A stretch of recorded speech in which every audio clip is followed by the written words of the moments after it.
New born బేబీస్‌కి vitamin supplementation ఎప్పుడు start చేయాలో తెలియక చాలామంది పేరెంట్స్ కన్‌ఫ్యూజ్ అవుతుంటారు.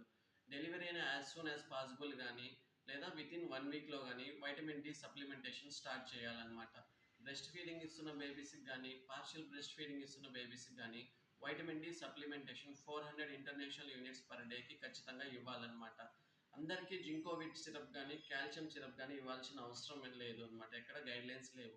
బట్ కొన్ని rare conditions like preterm babies కానీ లో బర్త్ వెయిట్ ఉన్న బేబీస్కి కానీ జింకోవిట్ మల్టీవిటమిన్ డ్రాప్స్ ఇవ్వచ్చు అండ్ కాల్షియం సిరప్ ఇవ్వచ్చు అనమాట. దట్టు పీడియాట్రిషన్ సజెస్ట్ చేస్తేనే ఇవ్వాలి. అండ్ వైటమిన్ డి డ్రాప్స్లో 2 టైప్స్ వస్తాయి మనకి. కొన్ని వైటమిన్ డి డ్రాప్స్లో 1 mlలో 800 ఇంటర్నేషనల్ యూనిట్స్ ఉంటాయి. కొన్ని వైటమిన్ డి డ్రాప్స్లో 1 mlలో 400 ఇంటర్నేషనల్ యూనిట్స్ ఉంటాయి అన్నమాట. సో పీడియాట్రిషియన్ అడ్వైస్ చేసినంత డోస్ మాత్రమే వేయాలి. ఎందుకంటే వైటమిన్ డి ఓవర్ టాక్సిటీ వల్ల కిడ్నీస్ డ్యామేజ్ వస్తాయి, బోన్స్ డ్యామేజ్ అవుతాయి అన్నమాట. సో ఖచ్చితంగా డాక్టర్ సలహా మేరకే మీ పిల్లలకి వైటమిన్ డి సప్లిమెంటేషన్ ఇవ్వండి.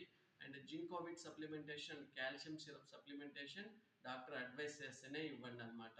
సో ఇలాంటి మరెన్నో ఇన్ఫర్మేటివ్ వీడియోస్ కోసం మన ఛానల్ని ఫాలో అవ్వండి అండ్ అందరికీ షేర్ చేయండి. Thank you so much.